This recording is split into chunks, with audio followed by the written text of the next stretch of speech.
We are live. Go ahead. Go ahead. Stick.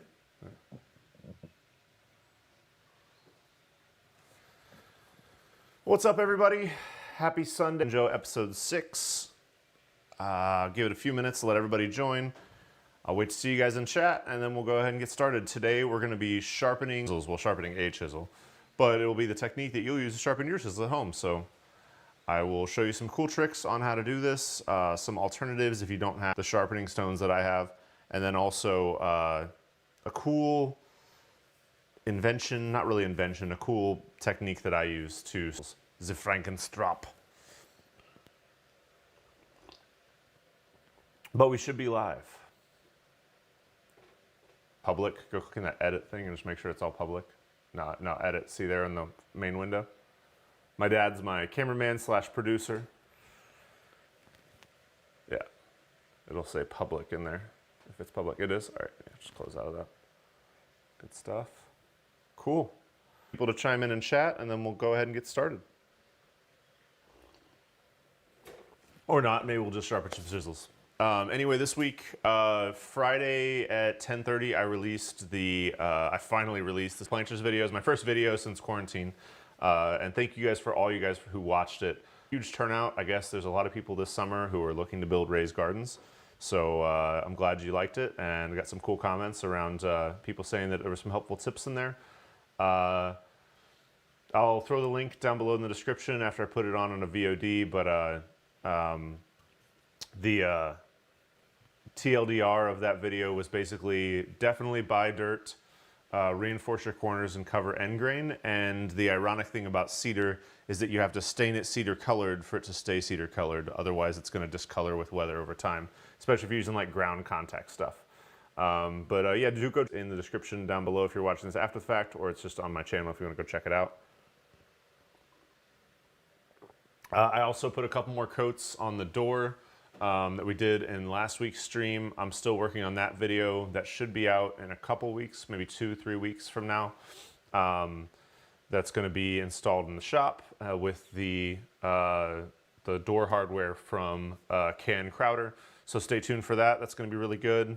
Projects that hopefully I'll be able to post between now and then. We will see though. I'm trying to get more videos out this year. It's a stretch goal, but whatever. Just sharpening though.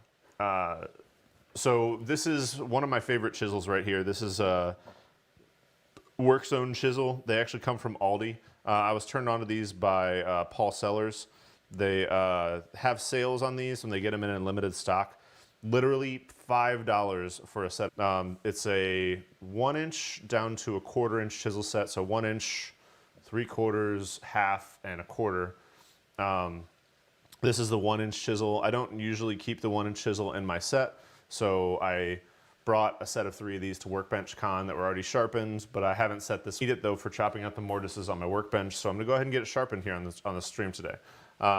My sharpening methodology is first to address the most difficult parts of the back and level with the coarsest grind that you have. So I've gone pretty much exclusively to using my coarse diamond stones. These are from the Dia Sharp, I believe is what they're called. This is the 8-inch by 3-inch model, which is usually used for like kitchen knives and things like that, but it works great for chisels and then thin plane blades. But if you don't have these, one thing I did, Dad, you were actually with me when I picked these up. If you go to your local home centers, a lot of times they will have in the kitchen of sample granite that they're no longer going to be carrying or that they're no longer using. And you can check these with a straight edge or just with anything that's relatively flat to make sure that they're flat. But these are usually some of the flattest pieces of material you're able to get, and they're totally free, sometimes $1, but you can check that out. So I've got this stick a piece of sandpaper too, and I'll use that to do some of the work. Today we're going to do it with these DMT diamond stones. Also, this is diluted now. For my polishing stuff, I also got this from Paul Sellers. I like to use glass cleaner. Or glass cleaner, you can dilute it, it doesn't really matter. But that little tiny bit of detergent does help to lubricate the stone as you go. So let's go ahead and get to sharpening. I like to wear gloves when I do this. It's not totally necessary. I mean, you can cut yourself either way. After you get this thing so sharp, it gets you through the glove just as easily. It's more about not staining your hands black with the metal shavings, or having your hands smell like cast iron when you're all done with it. And so you can do this. So we're on the coarse stone. I like to move to the edge of my work surface over here, so that I can work on the bevel, or not the back bevel. I can work on the back of the plane. Whoa, spilling my coffee. Move that. You can sit on my old sharpening stone. So I like to work the back of the chisel. And you don't have to get the back totally flat. You mainly want the edges flat, and you want the behind the bevel to be flat. Pairing, you at least need two surfaces to reference on. So if your chisel has like a belly, where, here, let me get this roughed out. A little bit easier to show you than tell you.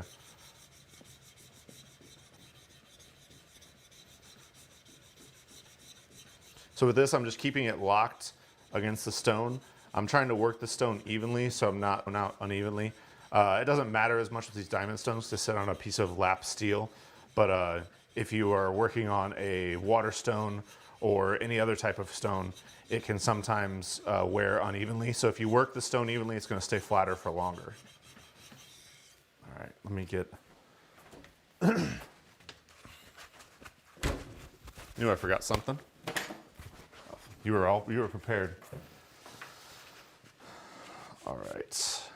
So you can see, if you can zoom in a little bit, you can see there that I'm hitting the stone here at the edge at the front of the bevel, and that's great. But you can see where I'm not hitting it right here. I've got a hollow. So if I've got a hollow, it's going to show the original machine marks from when the chisel was set up. If you could see, it's starting to get a little bit smoother right there. So right here and right here, this is where I'm hitting. So this is a little bit of a wave. So if I were to look at this chisel like this, you know, dramatizing it, it goes up and then down and then up there at the belly and then back down towards the bottom of the chisel.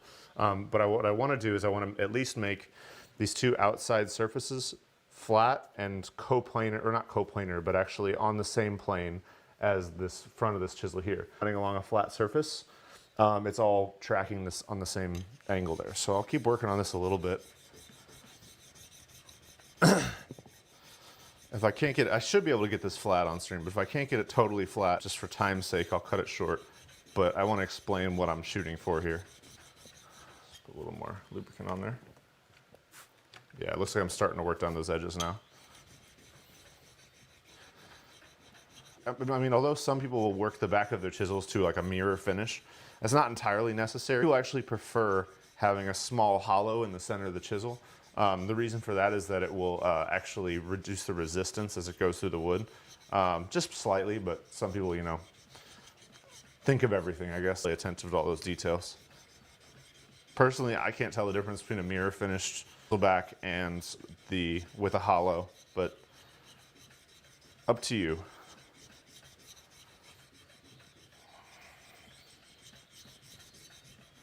Let's see how that's doing. All right, so we're starting to touch that outside edge now. Still working down to this. We still got, the big thing I want to make sure is I want to get all the way to that bevel's edge with that shiny. So I'll keep working for just a little bit.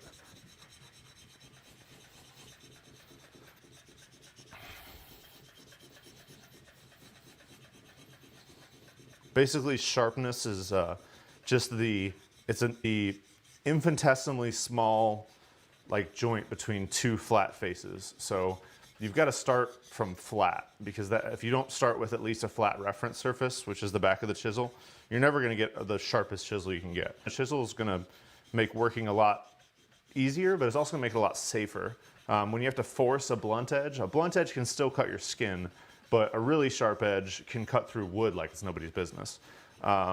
Make sure you have a really sharp edge so you don't have to force it, so it'll just kind of do the work for you. Also show you how to strop your chisel so that you can keep it kind of maintained, so you don't have to go through the full sharpening regimen every time. All right, we're starting to get there, getting close. power through this real quick and hopefully get it down to something usable.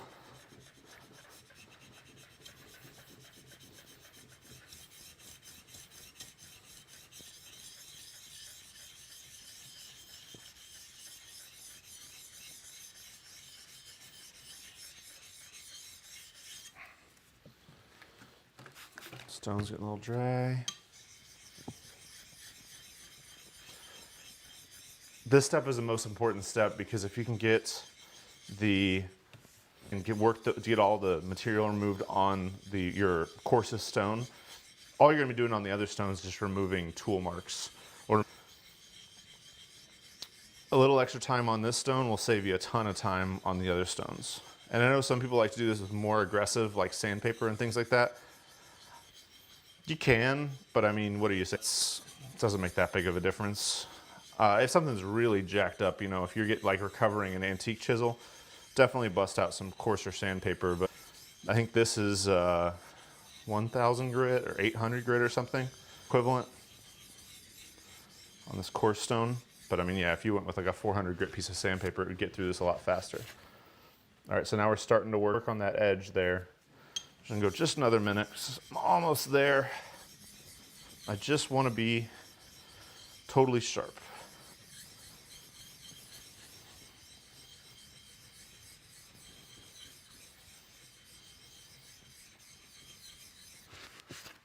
We'll say we're good. We've still got some work to do, so I'll have to go back and do this off stream, but you can see I've at least got the flat, clean part all the way across the front bevel there. I'm starting to work down these edges just a little bit. I've still got that hollow in the middle, which is totally fine. I'll go down just a little bit deeper so that I get consistent, bright lines down both sides. And maybe when I go through and do the other stones, it will address that. But now I'm going to work on the primary bevel. With the primary bevel, there's a couple different ways to do it. Things like that. I have used those in the past. I do like them for plain blades, but for chisels, I'm fine just doing it by hand. Usually I like to do 2 fingers, pressing down on the bevel like that. I like to lock it into my arm. I like to lock my elbows into my body so that I become like a machine. I'll put my forward in my case, and then I'll lock into a position that I can get comfortable. I'll rest the chisel on the edge, and then I'll rock into the primary bevel so I can feel it kind of lock in. So right about there. Then once I'm all locked in, I'll just make a figure 8 pattern. And the figure 8 pattern is something that you might have to work on a little bit, but the figure 8 pattern uses the majority of the stone and also removes material the fast. But you can also just go straight back and forward as you kind of like work into that figure 8 pattern. All the motion should come from your legs and your hips, not from your arms at all. Your arms are just totally locked in, just putting pressure down on the blade. Same situation though, we're trying to look for creating a flat on this blade. But here we're not actually making this. Here we're just reinforcing the primary bevel. This is just really initial setup on a chisel. If you had a chisel you were already working on, we'd skip to the next step, which is basically addressing the secondary bevel. But this should go a lot quicker than flattening because it's a lot smaller surface, so it's going to remove material a lot faster. Let's see how this is going. Yeah, see, like we're already done. So I've got my primary bevel. Now what I'm going to do is I'm going to lock in to that same like 1 or 2 degrees, just so that I'm only addressing the edge. I'm going to do the same thing. Just consistent strokes. Let's go like 15, 20 strokes.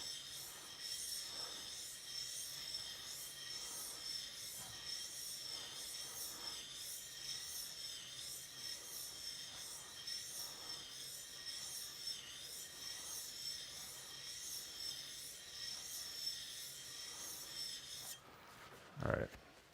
And now all I'm going to be doing is, my glove's already torn on the tip, whole back edge of this back bevel, just to make sure I feel a burr.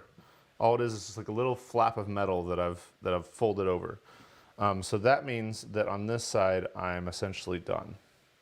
It's not a beautiful edge, but it is a functional edge. So now that I've got that burr on the back, I'll go ahead and go back to the other side, and I will just get the back of the chisel again, just to work on that burr from the front edge.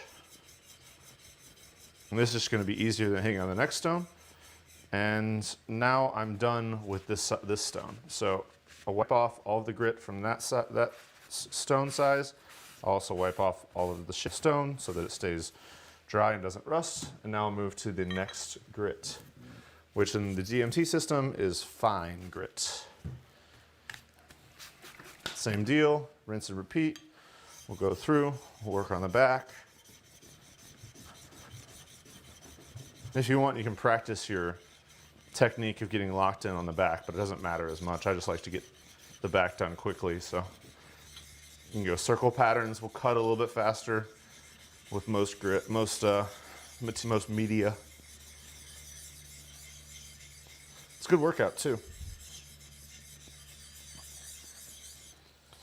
All right, so we've not yet removed the sharpening or the marks. Go one more time.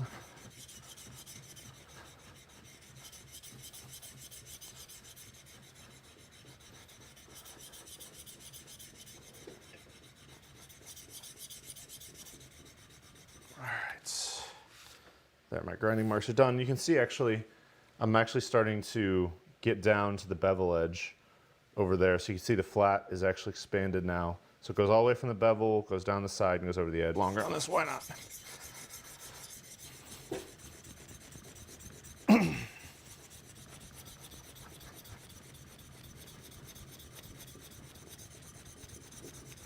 Okay. All right, so now we're gonna work again, primary bevel, then secondary bevel here. A little more. So we're gonna get locked in. We're gonna find that bevel. So we'll snap in place right there. Then we'll go through, do 20 strokes on the primary bevel.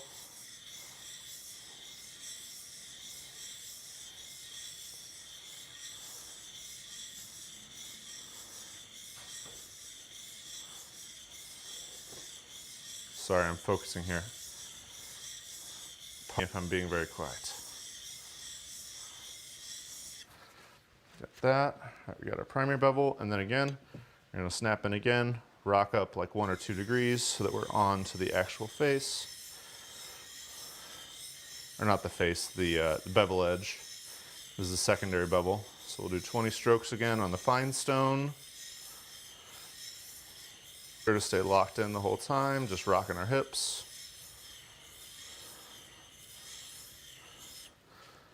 All right, and then we're gonna check, make sure that we have a burr across the whole back. And I don't quite have as much burr as I'd like. So I'm gonna keep going just a little bit. Lock in, pop up.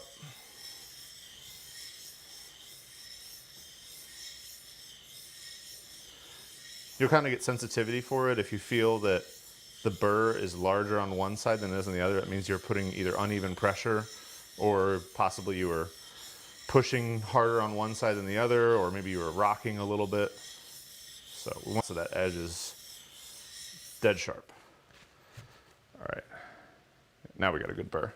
All right, so I'm gonna go back to hitting the back side just to kill the burr. This way, when you go through this, primarily addressing the secondary bevels when you go to follow up sharpen these. So like I said, this is like initial setup on a chisel. When you go through and follow up to just sharpen it, this little bit of work on the back after you sharpen the primary and secondary bevel will just keep working you towards a flatter and flatter back. So it's worth doing every time. So there's that. All right, and we're continuing to work that down. Again, we'll wipe that off, wipe our stone off, and we're done on that stone. And if you were stones, I would recommend buying a coarse and a fine stone, because at this point, if you use some aggressive stropping compounds, you could just go straight to the strop from here. 2 more stones, I go the extra fine and the extra extra fine. They're very quick steps, but it makes my strop just a little bit easier. I like to do minimal on the strop because the strop's not like a particularly accurate. Not accurate. It's not precise. So like if you're trying to get a flat surface and a flat surface, with a strop, sometimes you'll roll your edge if you have to work too much at it. I like to be able to put minimal pressure on the strop when I do it, so that it's just polishing the edge I made off the stones instead of having to refine the edge any further. So go in the extra fine. Just gonna do a couple passes on the back since we're setting it up, just to polish out those marks from the previous stone. I think we're up to 4,000 grit at this point. So, I mean, you could polish something with this. I mean, I don't know how the grits work, and water stones and sandpaper, but it's a pretty smooth polish you're getting here. You can see now we've actually, I mean, I don't know if you can see it on camera, but we've actually fully like gotten down to that hollow there in the middle. There's some machine marks still that are deeper, but the actual surface is all flat now.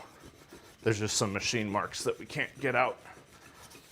And like with machine marks and stuff like that, I don't usually try to get those out, because as long as they're consistent and you have a flat surface on top of the machine marks, just through sharpening the tool over time, you're gonna get out the marks, but it's just cosmetic. It's not gonna affect the way it works. All right, there we go. Now we're gonna work on those. So now it's just on the extra fine stone, rinse and repeat, right? So we're locking into our body. We're finding the primary bevel. Got it. Doing 20 strokes real quick.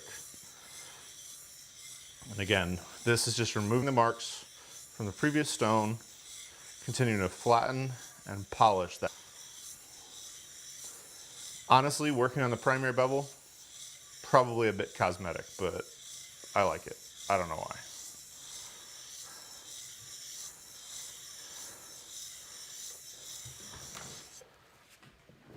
Jammed in here. Okay, got my primary. Now, again, find our bevel, tip up, another 20 strokes, secondary bevel. The reason behind the secondary bevel is the primary bevel actually is going to support the secondary bevel so it stays sharp longer. You have, instead of having a bevel just like drifting out there in the air for a long length, which it can easily roll over, you'll have a bevel at a shallower angle, or a sharper angle, and then the secondary bevel at a shallower angle, so you only have that very that is actually holding your edge. So that way it's harder to bend over. If you had a whole like 35-degree bevel or 25-degree bevel, whatever you sharpen at, it could easily, like if this whole thing was 28 degrees, if I hit the wrong piece of wood, it could easily just bend the whole tip or roll the whole edge over.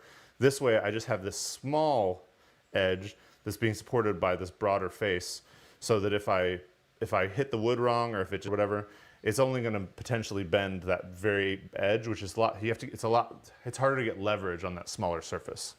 So I've got a good bevel on this now, so I'll go ahead and flatten it off the back. I know this is really repetitive, but this is sharpening, right? There's not really a machine that can do this process as well as you can do by hand. There's a couple machines that try. I think a bunch of stores sell one called the Work system, which does a pretty good job. The one problem that it can have is it spins so fast that sometimes it can temper on your steel, which you don't usually want to do. Are there any new procedures that you need to use when COVID is active? Around sharpening? Yes. No. Okay. Just wear gloves. Is there anybody on stream? Nope. No comments, no nothing, huh? No, nothing. I've double checked. Weird. I don't understand this YouTube thing, Dad.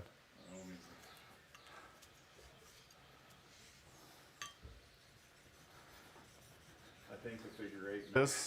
Well, nobody commented at all up till now. They're all watching and they're all asleep. That's great. Come and hear the soothing sounds of my voice as I sharpen a chisel. The fountain in the wood, Yeah. And the figure eights. Yeah, the figure eights and the fountain. Just put them to bed, huh? So now I'm going to 8,000 grit stone. This is the strop.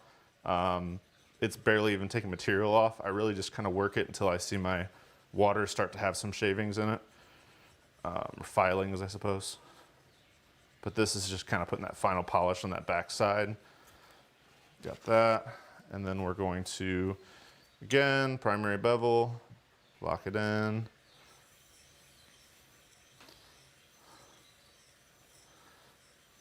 do my 15, 20 strokes. But again, with this stone, I just wait until I see filings.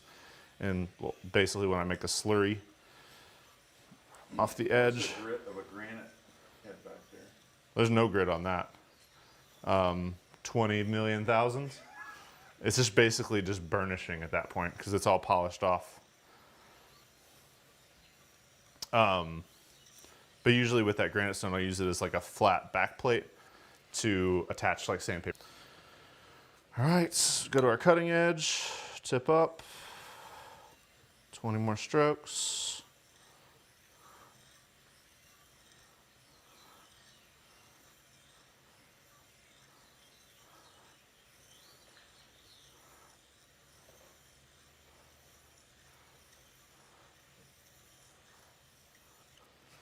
All right, now we have tiny little bevel, tiny little burr.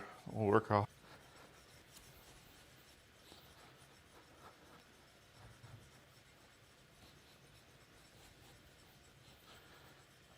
And there we go. And I'm gonna go check the stream settings because I wanna make sure we're actually going live to anyone. What is going on here? Public.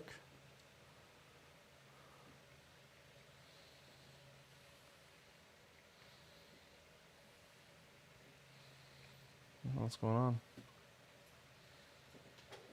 Oh, we had up to 9 concurrent viewers. Okay, so there are people watching, they just don't care. Fair enough. I think they went to sleep. That's fine. That's totally fine. This is meditative. It's meditation, Holmes. This is, you can market this video as the meditative video. Yeah. ASMR. Hey, somebody commented.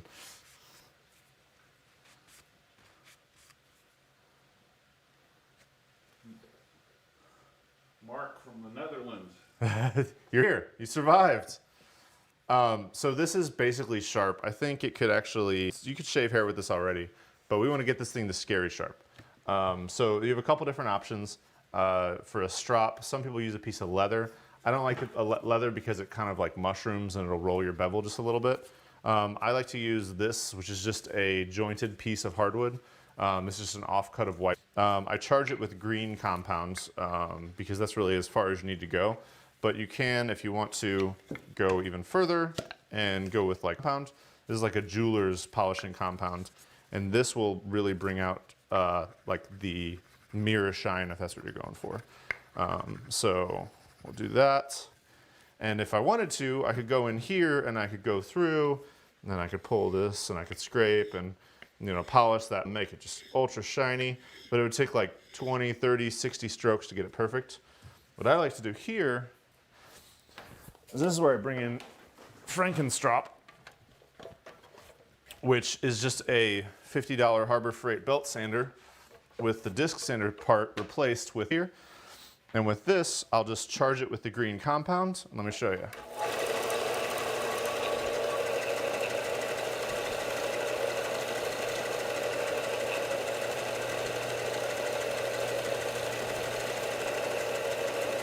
Let it get to speed.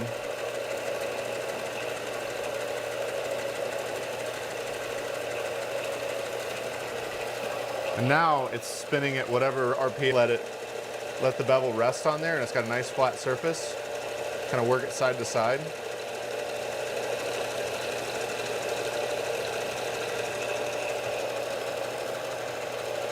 And then I can also work the back just a little bit.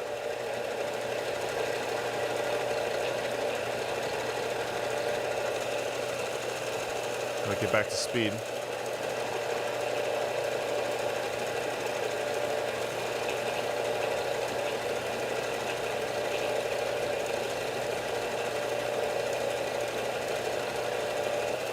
Almost there.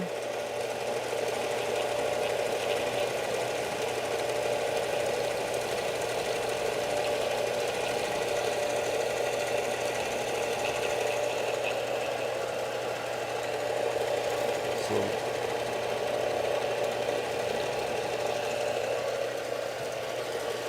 and we're done. That would have taken probably like 15 or 20 minutes on a regular strop to get to that. But now you can see that edge has a full like mirror finish. and it's ridiculously sharp. I mean, this will just shave like your razor at home. So it'll go through wood like nobody's business because it's as sharp as you need it to be. But when you go to like refine your edge or to like keep it sharp, usually what I'll do is I'll just touch it up on the strop just for like a minute. One edge, get the back face, you can usually get it back to a super, super sharp edge without having to fully rework the edge. If you find that you can't get it sharp enough off the strop after you do the secondary stropping, then you know you need to go back to the stones. But that is how you get a scary sharp chisel. I've got a full, if you want to check it out. It's an old video though, so pardon me for the poor production quality. I'd love to revisit that video at some point if anybody wants to see it, as far as sharpening. Alex said good morning. Good morning, Alex. How are you doing? Haven't even finished my first cup of coffee yet. Next, I want to show you one of my favorite things that I do around the shop. I was in full transparency. I was inspired by Adam Savage because I love the way he does some of his stuff. So I'm hoping that maybe some of the things that I do around my shop might inspire you to organize or use stuff in your shop in a different way. So you gonna bust some myths? No, Adam Savage is like such a cool maker. My dad only knows Adam Savage from Mythbusters. It's a channel called tested.com for the past 10 years. And he's been making like crazy like set pieces and like he's a big part of the maker community. It's very cool. But so these containers, sustainers, whatever you want to call them, these like small part compartments, hardware, whatever, you know. This is the one that's got like touch-up markers. I've got some outdoor screws, just random odds and ends. I love these things for their main purpose of using them as parts containers. These are the little like thin husky ones. I like them because they're the big deep buckets for most parts, so this is better for most of my small parts. I'll be releasing the video on my small parts tower later this week. But what I also like using is, you know, like really nice tools come with the sustainers that have that stack. Like I've got a stack of, here, I'll pull these in the frame. I've got a stack of like, you know, Festool, and they make these really nice sustainers that all connect together to make your tools easy to get around. But you don't have to buy the ones from those big expensive companies when you can easily just make your own. So what I do is I'll use these thin containers, small parts containers from Husky. I'll take a piece, and now here's like my 12-volt storage. So I've got my, all right, so I've got my stubby 3/8" drill here, and I've got my hydraulic impact drill. I left it outside, so it did melt a little bit of the foam, and I've got all my socket sets, and then a charged 12-volt battery just ready to rock and roll. So this is one I use often, but I also use it for less often used tools, like my upholstery stapler, which sometimes I upholster a project. But here, I've got a piece of Kaizen foam for my two staplers. So I've got the large format stapler and a smaller format stapler, but I left a couple of the bins used to put your staples into whatever sizes you need to keep in stock. That way, whenever you need to use your stapler, it's not where's my stapler, where are my staples, it's all right here in one container. And I've got it labeled here. These are T50 half-inch staples, and because I love my label maker, I've also got stapler there, so I can just easily find it right there on my shelf. So that's one of my new favorite things. I love doing these. These are cool. Kaizen foam is from FastCap, but you can get it all over the place. And they also sell a little breakaway knife that's pretty good for cutting these. You can use a regular breakaway knife to cut the Kaizen foam to get it to, you know, shadow light really well. But the big thing you can also use a regular breakaway knife. The big thing they sell is they sell a long-tipped like Sharpie marker that you can use to trace out the outlines of your tools. I do recommend the one that FastCap sells over trying to find a different like that. So that's my favorite thing for the week. Now I'm going to share some things from around the Makerverse with this little segment, Around the Makerverse. Let's jump to that.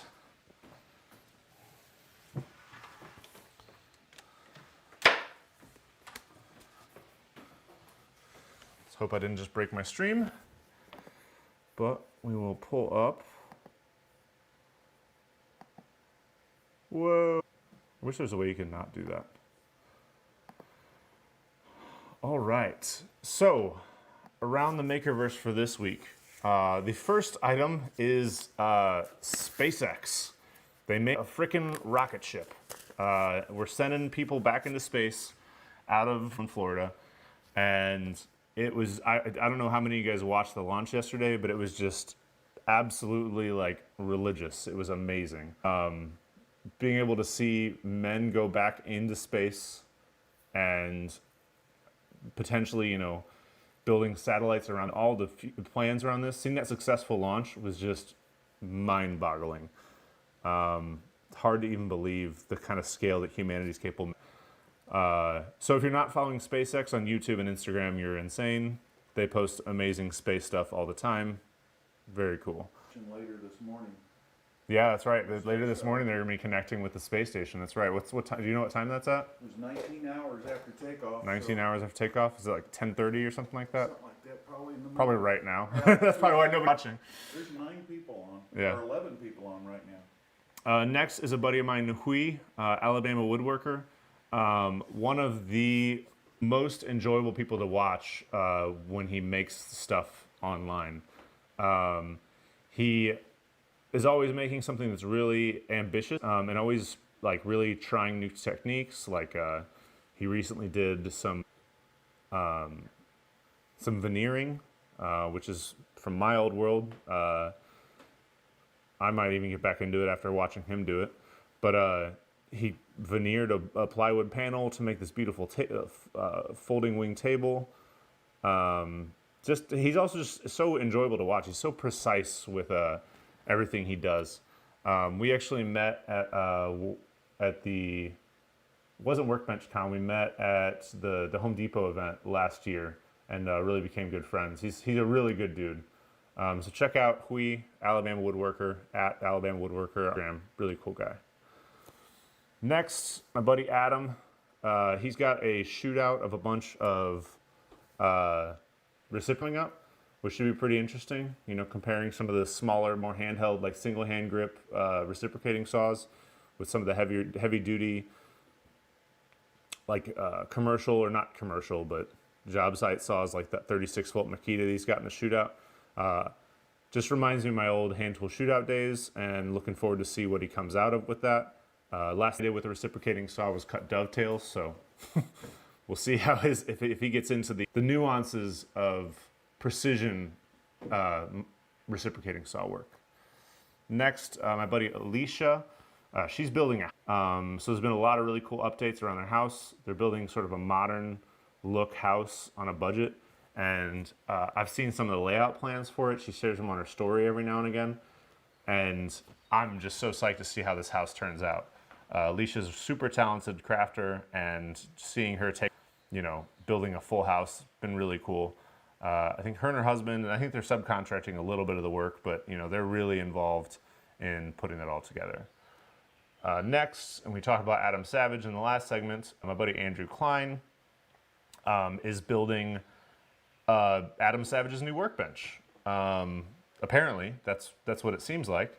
So he's got the steel base all built. This is a replica of the let's see if I can see a finished piece of his workbench.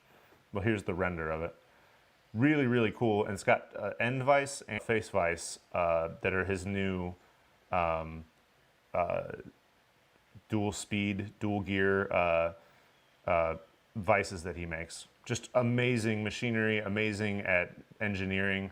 Andrew Klein, he's also involved with the MagSwitch company, and MagSwitch is just really cool to watch him make stuff. It really challenges me from an engineering perspective. Yeah, here was his, here he building, retrofit his toilet paper holder so he could put commercial toilet paper rolls during the COVID outbreak. Just a really dude. I wish I thought like him. He always seems like he's trying to find the most, he breaks down problems into elements instead of just trying to tackle giant problems, which is the way to do it. Yeah, here's the workbench, how it looks finished. Very cool. So he's still working on Adam's, but this is his that he. I would lie if I didn't say I was jealous. those are my from around the Makerverse right now. So do go give those guys a follow. Lots of cool stuff, always cool stuff coming from them. And now I'll open up for a little bit of Q&A for the next 10 minutes or so. So if anybody has any questions or anything that they want, or anything they want covered in a future live stream or a future video, let me know. And if you're watching this after the fact and you got this far into the video, thanks for watching. You know, throw something in the comments. I try to respond to every comment and all my. If you ask me something and put some thought into it, I'll probably be responding. So let me know at this point if you have any questions or if there's anything that you want to know. We changed our video intro based on comments. Yeah, well, we had a comment that we were lingering too long while we were waiting for people to show up on. So just jump right into it today. I'm looking at the comments now, so let me know if you guys have anything. Yeah, we're 10 live. Yeah, there's a few people live. We'll see if anybody's got anything. Or just say hi so I know that you're watching. Did you shuttle take off? Yeah, did you watch the space shuttle launch? What'd you think of it? What do you think about the new uniforms? Yeah, did you like their new Gucci Stormtrooper uniforms? I was a big fan. I would go into space if it involved Gucci Stormtrooper uniforms. It was weird. I'm not a conspiracy theorist at all, but Dad, I don't know if my stream dropped out like every time something interesting happened. Like I didn't get to see the phase 2 land. I didn't get to see the actual takeoff, and I did the stage 2 separation. I saw a stage 2 separation. My stream cut out and then came back after it separated. Are you watching the Washington Post? No, sex one. Okay. It's probably just my bad internet. What's up, Cesar? Rio de Janeiro. I don't speak Portuguese. I speak Spanish, though, if you ever want to chat in Spanish. Up to you. I grew up in Mexico, so I lived in Mexico for 5 years, so I actually also just launched, if anybody's interested, Wood.Work.LIFE en Español. I shared the link, I think, on Twitter, link in my community tab. So if anybody wants to see my videos translated into Spanish, I've done that. AI. Yeah, it's really cool. It's really cool. It's actually done through an AI that goes through and listens to your video, does a transcript based on the output of your video. It also listens to the tonalities of your voice, and it creates an AI-generated voice that will read that script. The company that does it, they also have like natives through and review the translations, because the translations, as everybody knows, are never perfect. If you ever want to see something hilarious, there's an episode of Top Gear, if you're a Top Gear fan, where they go through and they're trying to operate. It was originally made in France, and they had direct French to English translations on how to operate the machine. So any questions? If there's no questions, I'll go ahead and end, but I'll give it another 2 or 3 minutes to see if anybody's got any questions. Good morning, Mom. How are you? Happy Sunday.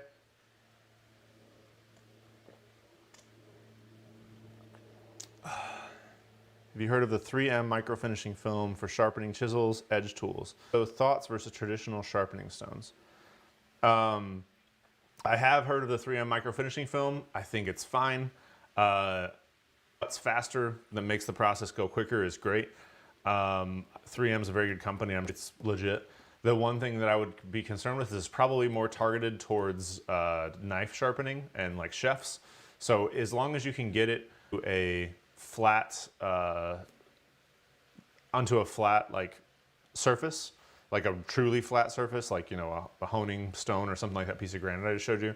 As long as you can attach it to something like that, it should work just. I would be concerned though, because if you're really working to sharpen a lot, and I don't like the idea of having exhaustibles or that quickly of an exhaustible as my sharpening medium. So I do prefer like water stones and diamond stones or whatever type of stones you can afford. Work my way up from like dollar. You can literally get a sharpening stone at the dollar store. I started with that and worked my way up. But what's nice is last months or years, depending on how frequently you're using it, whereas a piece of sandpaper will last hours or days. So I'm sure it will, but it's just a matter of the economics of it. But thanks for the question, Alex. Or C. Alex, Calix, I don't know, whatever your name is. Thank you for the question. Any other questions?